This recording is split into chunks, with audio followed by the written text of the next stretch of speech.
a rare John Deacon written rocker, next on PLD Products Presents Crown Jewels.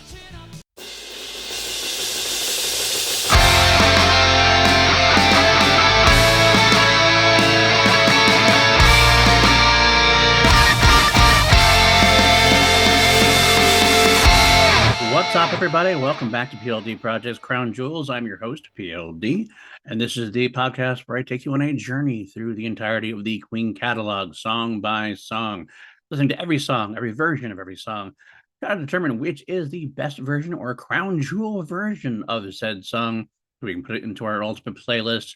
Also do some notes, quotes, and we figure out if it fits on my top 10 Queen-related project songs of all time.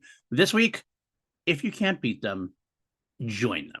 Written by John Deacon, features Freddie Mercury on lead and backing vocals, Brian on guitars and backing vocals, John Deacon on the bass guitar, and Roger Taylor on the drums and backing vocals.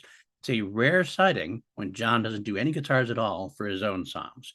He lets Brian rip and roar on them, and as a result, it is one of the first true rockers that you could say was credited to John Deacon. Yes, John has credits in Stone Cold Crazy and things of that nature, but for a purely John Deacon written song, we usually get something more along the lines of a pop ballad. Spread Your Wings, the rock ballad. You know, You're My Best Friend, a pop ballad. Misfire, like a nice acoustic tinge, not ballad, but acoustic tinge pop song. If You Can't Beat Them actually sounds more like a real rocker, which is not John's forte. I would say actually you'll see it again soon, the next album as well. I kind of look at this song and Need Your Lovin' Tonight kind of fit the same mold for me as far as that goes for John, but just a very, very different hand for him. I will say this band did play it live through 1979, so only for a year. It was a live favorite during that tour. A lot of people liked it. I'm actually surprised they didn't bring it back. Perhaps they retired it knowing they were going to give Need Your Lovin' Tonight a shot in the tour set list. Who knows, really? But it was a well-liked song at the time. This is going to be a quick episode, no lie. If you've been with me for a while, you know that some songs have many, many different versions we go through. We listen to them all and try to rank them and see which one comes out on top.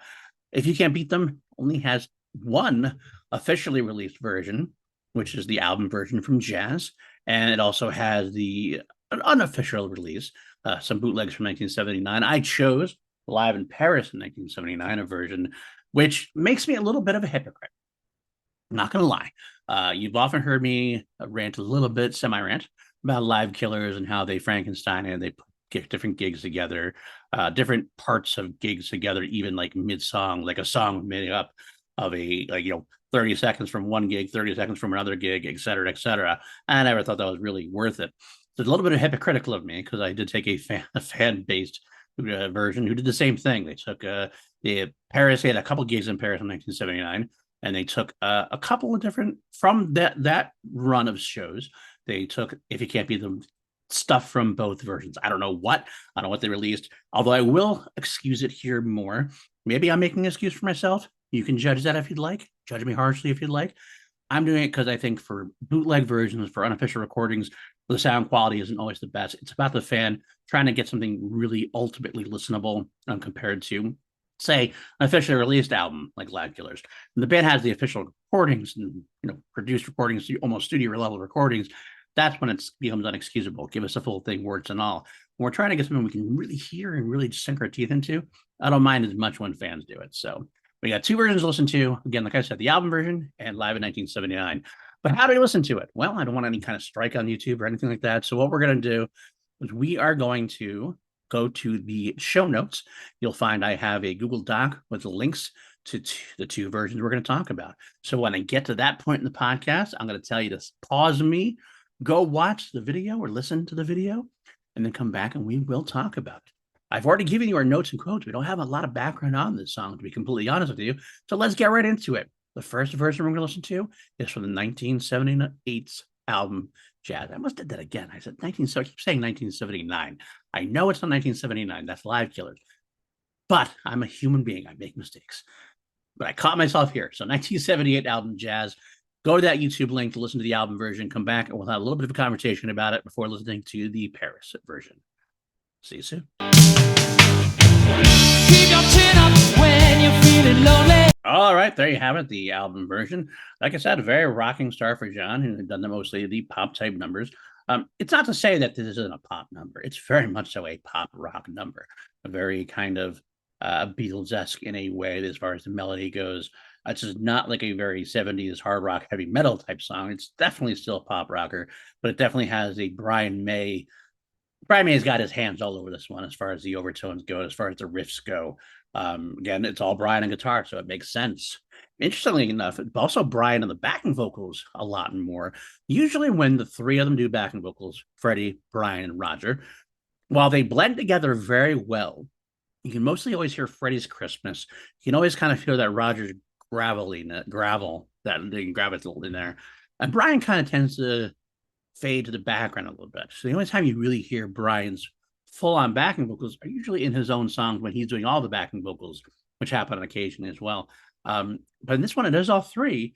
But Brian's voice does come out a lot louder and clearer, which is, again, interesting. And that's a John tune, not a Brian tune here. But speaking of vocals, Freddie's got an infectious vocal here. It's very fun to listen to, very fun to sing along with, very, bob your head along. It's very catchy. It's very crisp and clear. Freddie's having a blast, as he always does. Guitar solo, subtle for Brian, but very effective. Does get some great squeals in at the end. Now, one thing I like about it, there's a key change at the end. I want to say I disagree heavily with Roger Taylor on one thing. I love Roger, and I agree a lot with his musicality and a lot of what he says about music. Roger has always hated key changes.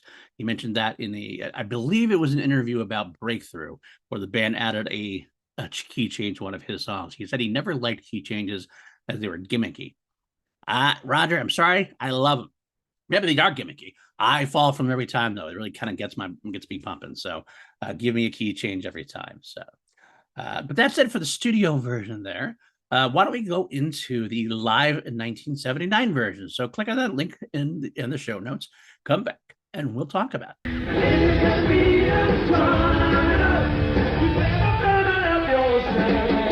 All right, there you have it there. Live in Paris 1979. A lot of people will tell you they like the live versions better, and I can understand why. This is one of the ones I can understand specifically. It feels even more rock and roll here. The biggest difference, though, I believe, is Roger's backing vocals are far more in front. No surprise there. As in concert, Brian is definitely even more so in the studio, more in the background. If you watch that Somebody to Love live in Montreal, which I watch all the time because that's one of my favorite Queen songs and Queen versions of all time. You hear like Roger on the backing vocals. You see Brian standing in front of the mic. You kind of like when you hear him, like, oh yeah, he is there, isn't he? But he definitely fades more to the background compared to Roger. Same thing here. Roger's backing vocals are far more powerful here. That's okay. I love Roger's voice. Not that Brian's voice is bad, but I prefer Roger's voice. Not gonna lie. Speaking of prominence, John's bass gets a little bit more prominent here as well, especially right before and during the guitar solo. I believe part of that obviously is Brian is on his own, so he can't double track himself. He's just playing more of the lead section there, so instead of playing any rhythm. So John kind of steps the bass up to kind of fill that void. And speaking to fill that void, Freddie gets to add some piano to the guitar solo, helps fill out that noise a little bit more. Also does it at the end to finish it out, which is not on the studio version, the album version rather. So much different, but otherwise the song itself remains pretty similar. Freddie doesn't go for some of the higher notes, let Roger do that like usual. But yeah, it's a great rock and roll effort. The tempo's a little bit up, the crowd is into it. It's very fun. But yeah, it's a slightly different version, but overall still the same song. It's still not like a major difference. Just a couple of those key points, like I said, like in there. But your miles may vary. But let's figure it out. Figure out what we do. That's the next thing that's going to be on our list anyway. So we're done with listening to versions. We only have the two of them. We're going to rank them now. We're going to rank the Crown Jewel versions. It's not very hard to do. Which one is the Crown Jewel for me? Kind of got the cat out of the bag already, I think. It's the 1979 live version. I like the live version just a little bit better. Give me more Roger. Give me Freddie on the piano. That's a little bit more John on the bass, but still have that nice crystal clear Brian guitar solo. I do wish, the only thing is I wish this was an official release recording, cleaned up as best as possible with a proper band recording of the version instead of a bootleg version that was cleaned up. I mean, it still sounds great, and I'm going to go with it. Doesn't sound bad enough to strike it. I do wish we had an officially released version of it, though. That would be super sweet. But so that's it. The second one's the album version. That's all there is to it. Let's rate it now on a scale of 1 to 11, because we always turn things up to 11 here on PLD Projects. What do I rate the song if you can't beat them? I'm going to give it a solid 7.5 out of 11. One of my favorite John Deacon type songs, like getting a little bit more rock and roll than John usually gets. It's a little underrated track, I feel. It fits the jazz album very well. It fits where they're going with it. So I'm going to go with 7.5. That unfortunately does not get anywhere near our top 10. All the top 10s are 10.5 and higher. So we'll have a long way to go before we try to get into that top 10 again. It's been a while since we've even listened to the top 10, because it's been a while since we've gotten anywhere close. So, but maybe next time. We'll have to see. Speaking of next time on Crown Jewels, let me entertain you. Freddie Mercury doing Freddie Mercury, basically. That's the way I would describe this song. A song that is built for a concert. A couple versions to listen to there, and it should be a lot of fun for that one. If this is your first time here and you like what you hear, hit that like, hit that subscribe. If my newer version of my thumbnails fooled you into thinking you were going to listen to the song, I apologize, but I kind of like doing the thumbnails this way, so I'm going to keep going on it. You guys seem to too, unless you were all just fooled. I don't know. But a lot more viewership in the past too. All right, if you want to join us and help out even further, we do have a Patreon, patreon.com/PLD Projects. I admit it's mostly movie stuff on there, which is my sister YouTube channel. But they're going to try to do something with music too, as soon as I figure out what that is. If you're listening on the audio feed, you'll know that Crown Jewels does have its own audio feed away from the PLD Projects audio feed. Now we're trying to split all my shows up into separate feeds, so definitely find us there, Crown Jewels specific. I'm almost done with migrating the old episodes over there. Once I'm done that, I will be starting to put these new episodes on there specifically uniquely, and that the other one will just be for Two Mediocre White Dudes on Film by Podcast with PJ Campbell. That should do it. Hope you guys appreciate that. We have a Patreon. We do have a great crew there. Austin Goodell. We do have Brendan Buckingham, Jeff Altman. Great crew. If you can't help us that way, I get it. Just share, like, all that good stuff. All right. Well, that's it for now. Stay tuned until next week. Hope you enjoyed yourself today. If you can't beat them, join them. And next week, let me entertain you. God save the Queen. Good night.